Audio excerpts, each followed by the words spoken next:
Okay, we might make a start. Ladies and gentlemen, welcome to the morning session. Just a couple of housekeeping bits and pieces. Can you hear me? Is that on? Yep, mute. If we need to leave the building in a hurry, there are two exits up the back, and for people near the front, an exit over to my left. Could you make sure, please, that your mobile phones are either turned off or on silent? That'd be great. We will be having a presentation, and after that presentation, there'll be a Q&A session, probably about 10 or 15 minutes, and we'll have a couple of roving mics. We do have a little bit of an issue at the moment with the volume coming through the Zoom. So I just ask you to be really quiet, and that'd be wonderful. I want to welcome Renae Hanvin, and Renae runs Resilient Ready, a social enterprise that helps small businesses and NGOs to build their resilience and reduce disaster risks. Renae could not be with us in person today and is zooming in from Victoria. Please join me in welcoming Renae. Welcome. Thank you. Thank you so much. And I hope you can hear me okay. Again, I'm really disappointed that I couldn't be there in person. So I am beaming in today. But I'm here to talk through my experience and my learnings around building resilient organisations.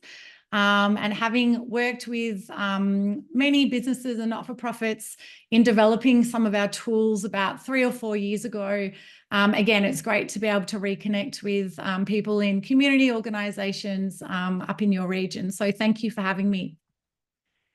I'd like to thank Resilient Lismore. It sounds like a really fantastic conference. And again, I was following it yesterday, and again, very disappointed I'm not there in person, but I think what Resilient Lismore is doing to drive resilience and readiness in the region is really fantastic. And I would also like to acknowledge the traditional owners of the lands in which we're all meeting from today and pay my respects to elders past, present, and emerging. So what I'd like to talk through with you today is just give a little bit of overview about me and what I've been doing in the disaster resilience space for those of you who I haven't connected with before. I then want to talk about why do communities need resilient and ready community organisations, so connecting what I do to what you do. And then want to talk about why do those running community organisations need to think differently and do differently in everyday business as usual. And then I'm going to share 10 of my small changes that you can make to set your organisation to thrive. And I welcome any questions as we go, but I have allocated some time at the end for Q&As. So please feel free to put your hand up and interrupt me as I go, or otherwise, please write down your questions. And again, I'm really happy to answer them at the end. So a little bit about me and what we do. So we are Australia's only social enterprise building business community resilience. And I'm going to talk about business community resilience in a minute. So we are a collective of local and international experts leading a new era of resilience. We know that disasters, so natural hazards, natural disasters, and also other types of disasters and disruptions are changing. And we need to empower all people across communities, across businesses, across not-for-profits to change as well. So you can find more information on our website, resilientready.org. And really our 3 core focuses are to build resilient businesses. And again, I'm going to connect that to you in a minute, to help communities thrive and to lead collaborations. So the elephant in the room, is a community organisation a business? Now, you're probably sitting there thinking, no, absolutely not. We are the exact opposite. We are nothing like a business. And the left side of me agrees, but the right side is actually like, yes, you are, because you are operating entities that you need to be viable and you need to be sustainable to deliver your essential products and services. So as a community organisation, what you deliver, what you bring, the needs that you serve to are absolutely essential in those communities. but the actual structure and the operations of your organization as an operating entity is really the same as a business. So the difference is that you don't exist to make a profit, or, you know, like us as a social enterprise, we're a business for good, but you still have to be operating as a business to bring in the money, et cetera, to enable to do what you do. Because if you're not running as a viable business or operating entity, then you're basically not going to be running. You're going to be putting out of business. So whilst many that I speak to in the not-for-profit and the community organizations sector don't like being categorized or termed as a business, I guess I ask you just to think about it in a slightly different way, because you need to learn and build the same capabilities and knowledge as business people, as a not-for-profit or as a community service organization. Now, we are now living, I used to present a few years ago about a future era of disasters, but the reality is we are now living in a new era of disasters and disruptions. We're living in them and we're working in them, and they're compounding. So I try not to trigger with any images in my presentations. And I think one of the compounding disruptions that is around that is not necessarily recognized are heat waves. So heat waves are obviously impacts that we are facing that have compounding consequences to them. So heat waves can bring on, you know, power outages, et cetera, which we've actually been experiencing a few times over the past couple of months in Victoria. But the reality is we now have disasters and disruptions coming at us in multiples and from all different angles. So it's not just a bushfire, a flood, a heat wave. There's cyber attacks, water contaminations, COVIDs, et cetera. And many of them are happening on top of each other or quickly after each other. Now, some frightening statistics out of America is that when major disasters occur, and we know your region has had a few, typically 40% of businesses, but remember, I'm including not-for-profits and community organizations, never reopen. So if you think about your local region, and when a major disaster has hit or future, unfortunately, there will be more ahead, 40% of those businesses just don't reopen. Now, we did work in Lismore before the floods and then after the floods, and I can tell you that the numbers are pretty real for your region. So that's an alarming number of businesses and organizations that can't serve the community, that can't sell their products and services. There's no jobs, there's no paying employees. And the consequences of these numbers mean that there are no livelihoods. So people don't have money to pay their rent and their bills, et cetera. So it has snowballing consequences as well. In the same data, 80% of those that have not reopened, so those businesses or community organizations that have not reopened within 5 days post the impact are closed within 2 years. So what these statistics tell me, and what our focus is that you need to get your organization operating great in the good times so that you are ready to continue operating as best you can to continue servicing your customers and your clients in those hard times too. Because as I mentioned before, and I don't mean to be all doom and gloom, but there are more hard times ahead, unfortunately. So what we do at Resilient Ready, and, you know, I'm a small business owner. I've been in the business and, you know, helping not-for-profit space for many, many years. So I know that we need to think differently. We need to think differently about how we get ready, how we run our organizations, and how we set ourselves up to thrive. Now, what if, here's a few what ifs. So some questions to sort of think about and get you in that kind of what if mindset. So what if you couldn't access your premises, your physical premises, because of COVID or because of whatever else? Could you continue to help those who need you? What if you had no power for 1 day, for 2 days, for 5 days, for 10 days? And we've seen that happen in Adelaide. They had nearly 2 weeks with no power. So you could get to your physical premises, but there was no power to do anything. How could you continue to service your clients and those who need you? And what if you couldn't talk to your staff or to your clients and customers? So your communications channels went down. How could you continue to help those that need you? So this is a change of mindset that I want you all to think about and start embracing and embedding into how you're doing your day-to-day tasks.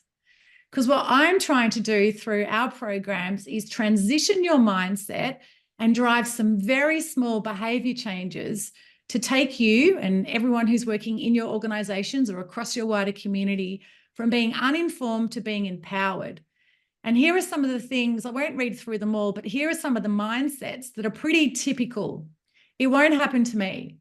Well, actually, you need to become ready for when it will happen, because it's probably going to happen again. It might be in a different type of event, but you're likely going to be disrupted again. A lot of people assume it's okay, we're a community organisation, the government will save me. But actually, the government's not going to be able to save anyone, and the costs of disasters are so high. So it's really important that you change the mindset to go, I'm making the changes so I can thrive. I'm setting my community organisation up to thrive. It's too difficult. I hear all the time, disaster preparedness, getting resilient, business continuity, it's too difficult. But it's not when it's broken down and complex is made simple. And that's a real focus of what I do, because I'm not a risk expert. I am a business person that is embedding ways to change how I do business. So there's other notions around cost. It's going to cost me too much. Well, I can actually, part of what I'm going to talk about in one of our 10 steps is you need to think about how you set up your cost structures and your revenues so that you can afford to pay what you need to pay for.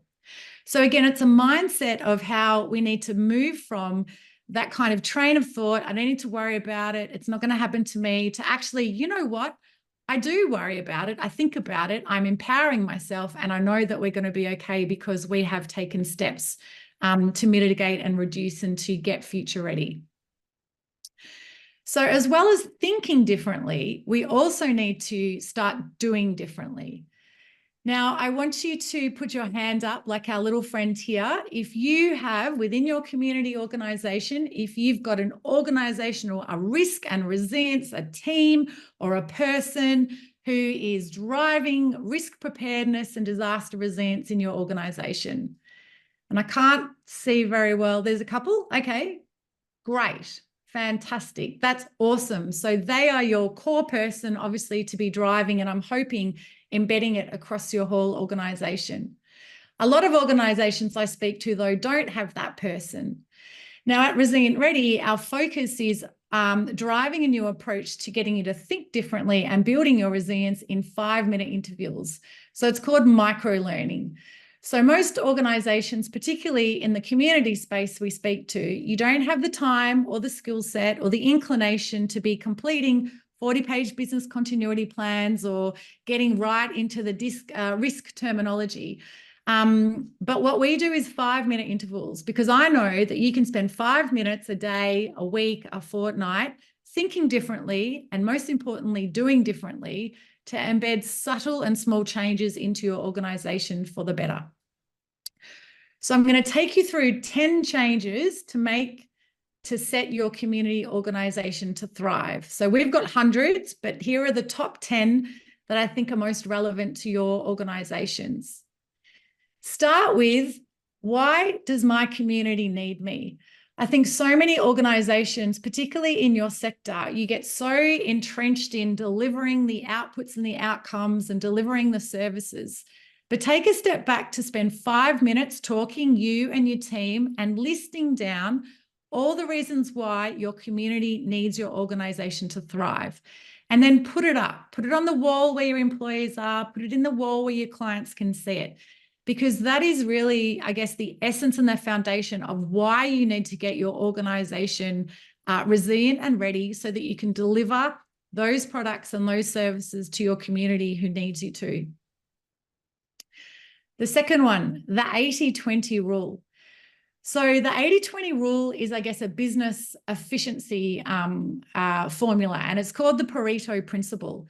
And it's basically based on the best way to do business or to run any operating entity or organization, I guess, is to put less effort in for the outcome that you want to get.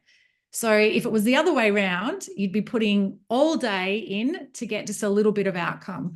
But if you can be efficient around putting in, say, 20% of effort to getting outcome across 80%, that's the best way of running an organization and a business. So I've implemented that or embedded it into the disaster planning space, because I know that for all organizations, the majority or 80% of what you need to have resilient and ready for your business or your community organization to operate is the same. It's the same, typically irrespective of the disruption. So whether it is a bushfire, a COVID, cyber, water contamination, power outages, the majority of what your business needs to have planned for is going to be the same. So in my mind, when you're taking a mindset and you're doing things to build resilience or preparedness in your business, have an all hazards approach. So think about all types of disasters at once. So don't necessarily create a whole bushfire plan or flood plan. Have the majority of it being the plan that your business needs. And then you can do the little bits on the end that would be, what if it was impacted by a bushfire? What if it was impacted by a flood? What if it was impacted by a power outage? And that's going to bring a lot of efficiency into how you're preparing your business and getting your business ready for all types of disruptions. Next door savior. This is one of my favorite ones. We do a lot of work in social capital. So the majority of work we do is around business and business communities, mainly communities, because I see people running businesses and not-for-profits or community organizations as absolute untapped heroes. Now, when an incident or major event occurs, the reality is the emergency services, as amazing as they are not going to get to anyone. They're going to get to someone, but they're not going to get to everyone. So when big or small disasters occur, it's most likely that the person next door to you is going to be able to help you before the emergency services. So next door savior from our perspective is, you might do it at home, but do it in your office and working space as well. Connect with the business people around you.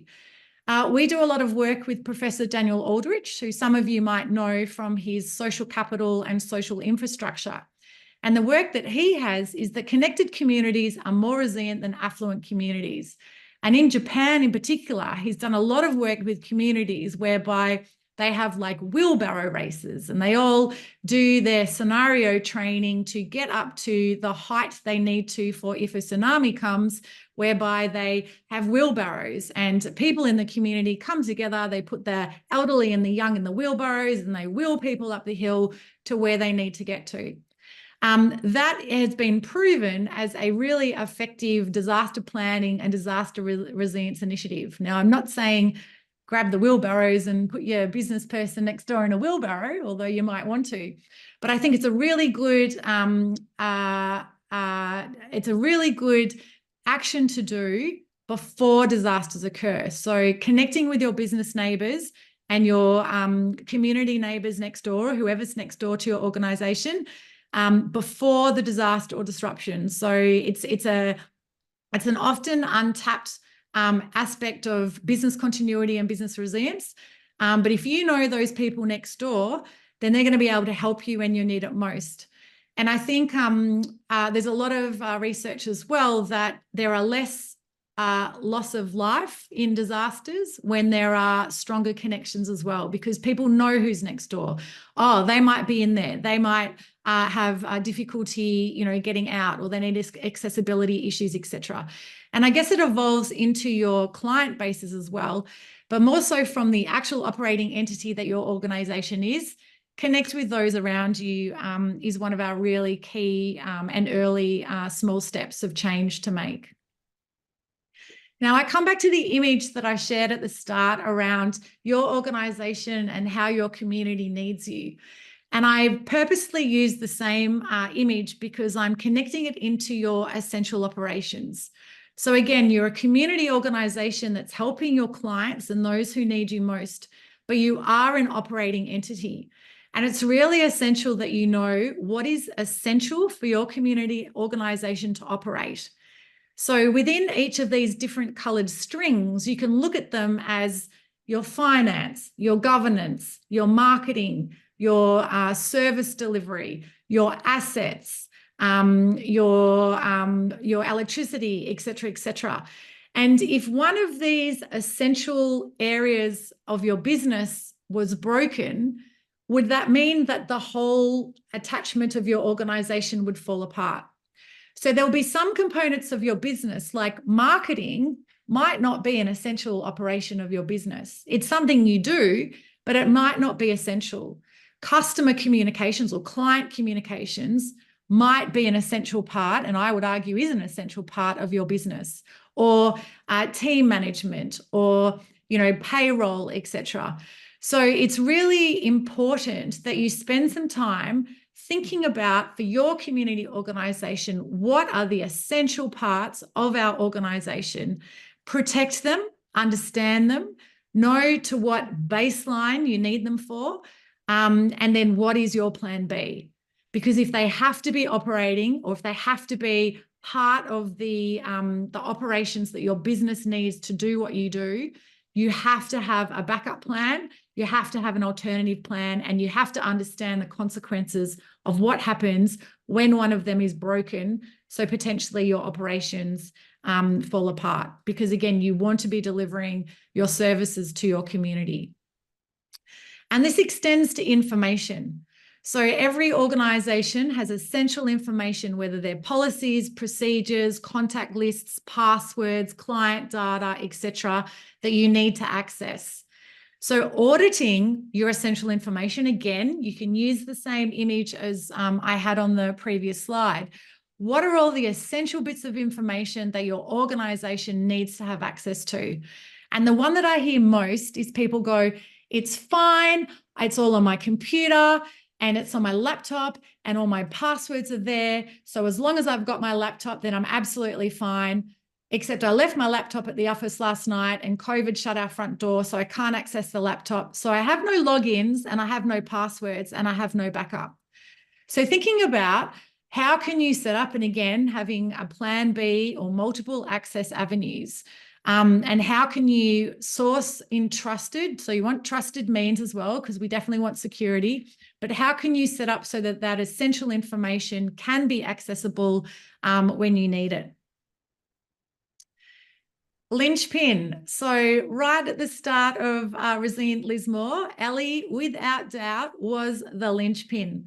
So the linchpin is the person or people who are critical because they are the only ones that know how to deliver an essential operation or an essential task for your business. So in the early days, Ellie, and she probably is a little bit now, but I know she has a fantastic team around her. But she was the one person who knew everyone, who knew how to do everything. So everything was in her head as to how it was going to happen. And it's really, really important that if you've got linchpins in your business, that you understand who they are, you understand what they do, and you have a backup for if they can't be there to deliver them. So linchpins can be anything from the person who knows payroll, the only person who accesses and posts your social media, the accountant who does the bookkeeping, etc. So your linchpins can be suppliers as much as they can be employees. So understanding who they are, and again, setting them up for a plan B. So when I speak to farmers, a great idea that I share with them is when you're farming out in the fields and you're doing things like starting the generator. If you're the farmer and you're the only one who knows how to start the generator or start the tractor, record yourself. Get someone to record you how to do it, save it in the system, and then share it with 4 people. All secure, obviously, we want cybersecurity in that, but you don't have to necessarily do complete manuals and, in this day and age, but you either need to have a plan B backup, or you need to have processes in place where you're recording or you're able to share information so other people can pick it up as well.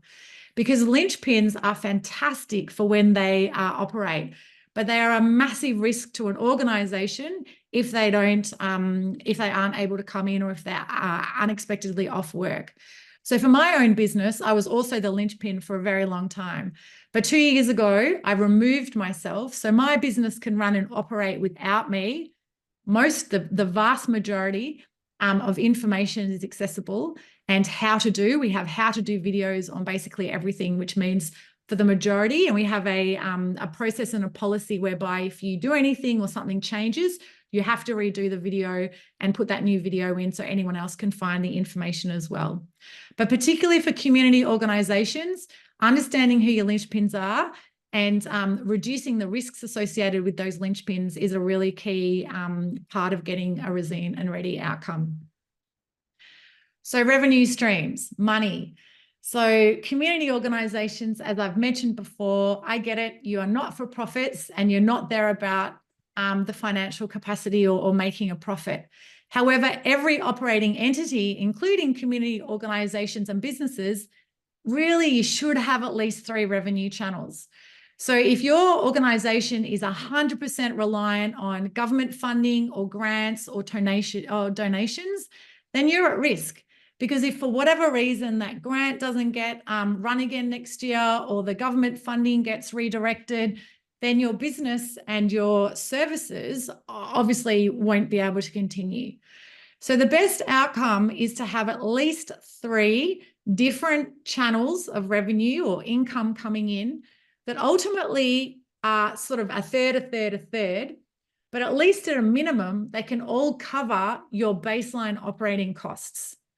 Because if you can set that up, then if COVID shuts your front door, so the donations coming in from those visiting your organisation stop, you're okay because you've got other ones still ready to go. Or if you're reliant on a particular grant fund that doesn't get extended or continued after its tenure, well, you're okay because you've got other assets and other ways of bringing in donations as well. And I know for many community organisations, this is quite a tricky thing. It's a hard thing because, you know, you do have typical 1 or 2 paths of funding, but setting yourself up to think about how can you continue and bring in essential revenue to keep your organisation going if one of these other channels is put out is a really important step to take. So number 8, cybersecurity. So pretty much every organisation these days has some connection to online. So whether it's emails, you save files in the cloud, you use social media, you have donation pages, you either take credit cards or you use third-party providers and you still have data. Cybersecurity is an area that a lot of people stick their heads in the sand. It's too complex, it's too difficult, I don't really understand. The reality is cyber impacts are growing at quite an alarming rate, and you really need to protect your information and obviously that of your clients. If it starts at the bare minimum of putting 2-factor authentication on everything, then that to me is a great place to start. We have a IT provider, we have a secure system. I know all about how our business runs when it comes to IT and cybersecurity. Of course, there's situations where, you know, spams come in and you click on a website and there's something. I know we had our IT provider and all our systems were secure. I had to book some accommodation to stay at a location in Kangaroo Island that I had booked before. We were delivering a project there. I went onto a website in our secure system that looked exactly like the normal booking website for this hotel. I booked it, I paid it. What came back was basically a fraudulent website with a big, I think it was a $2,000 US add-on bill. I had no booking at the actual hotel because I rang them up straight away and said something's a bit weird here. So there are so many instances whereby, you know, cybersecurity and being cyber vigilant is really important. There's a lot of free help and free programs that you can sign up to. Or, you know, if as a collective group, you're needing some help, then come together and see what help and learning and knowledge building you can source, because cybersecurity is a really big threat, particularly to small businesses and community organisations, because we happen to be big on their target lists at the minute. Media management. So when a disaster strikes or an unexpected event happens, We know that the media rolls up on the front doorstep and they are looking for their clickbait. Media response can be really helpful and also really harmful and detrimental to a community organization and a community as a whole. So I have a background in crisis and issues response, and I feel so much for people that have, you know, the cameras arrive, they want you to cry, they want you to be upset, they're trying to get a story out of you. And I really encourage that community organizations, business communities, and the communities as a whole come together to talk about responding to media, because there are fantastic people in your community, and Ellie obviously is one of them. She's done an exorbitant amount of media, but there are great people who are spokespeople.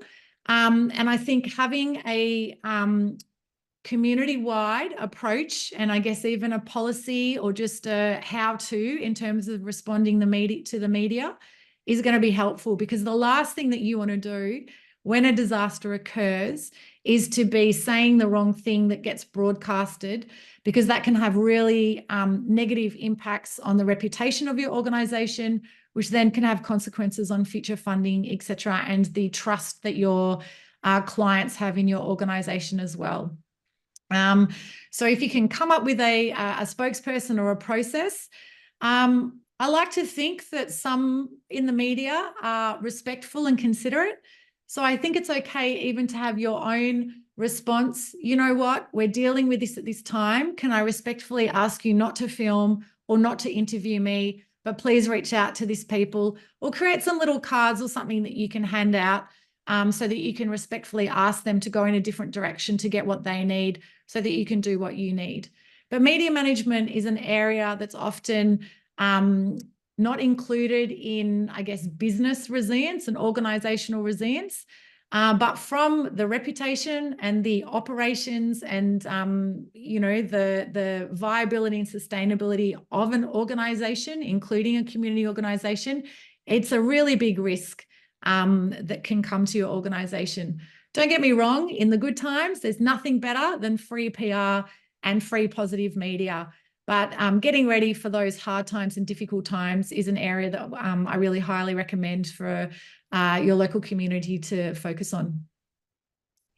And then lastly, for our 10 small tips, disasters can bring opportunities. So I completely appreciate disasters and unplanned events, whether big or small, can have catastrophic impacts and outcomes, but they can sometimes drive positive change.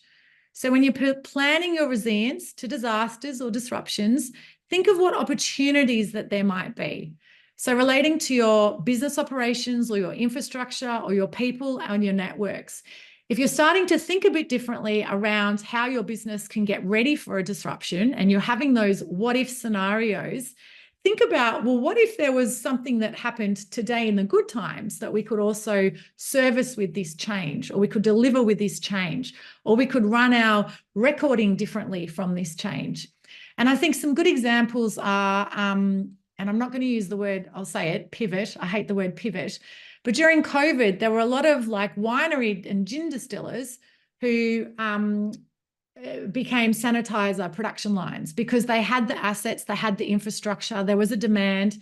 They obviously didn't need, although some of us needed gin, but they didn't need, or they had enough stock for gin. So they changed their productions into infrastructure and obviously working with the disaster and the opportunity that came from the disaster. So as moving from an elephant in the room to the cheetah in the room, but building a resilient and ready community organisation doesn't need a lot of time or money, but taking small steps to help you do better business, and again, business for your community organisation in the good times to help you thrive, so that you'll be ready for the hard times too. So we have some Resilient Ready mini modules. So we've actually got some actionable mini modules coming soon from Resilient Ready. And if you're interested in them, please reach out to us through email, and we would love to send you out with some early offers. We're looking for some early testers, so happy to share that if that's of interest to you as well.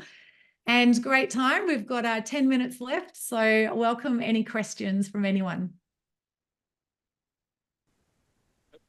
Yep, Hi. Our organisation is a growing NGO working with young disadvantaged people, youth mental health in nature, and we've been ramping up all of our cybersecurity measures. But we found we had to do a lot of work to find the right consultants, like just to find a cybersecurity expert who was available, because it sounds like they're never out of work and they're always busy. So we were fortunate to one of our grand tours provided in-house support for us. But do you have any advice to other organisations about how they can quickly access that kind of help?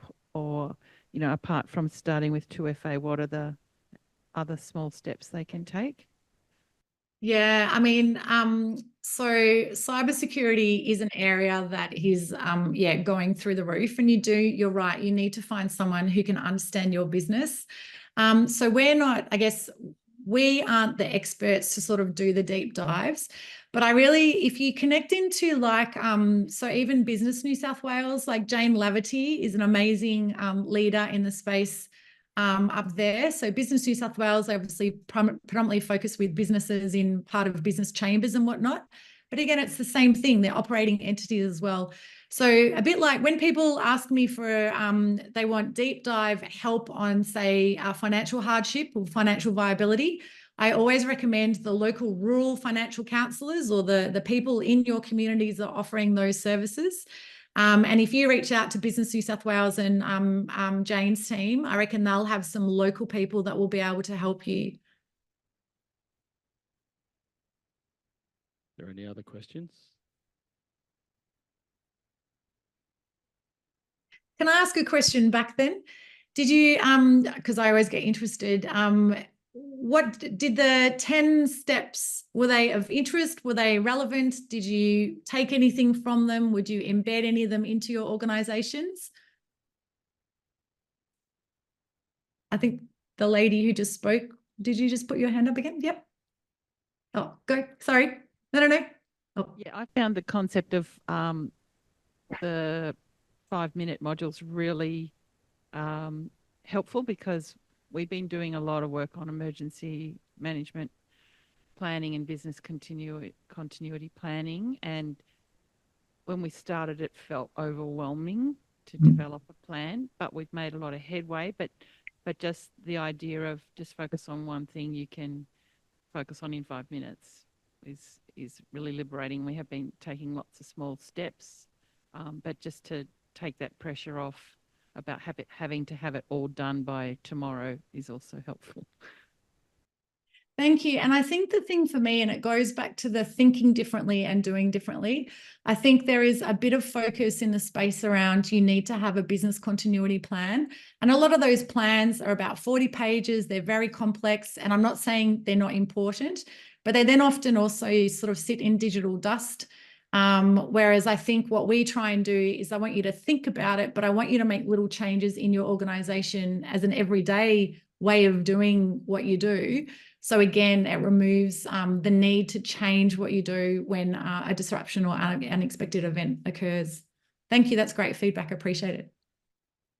Anyone else? Hi, I had a question. You mentioned that you'd been doing work in Lismore before and after the floods.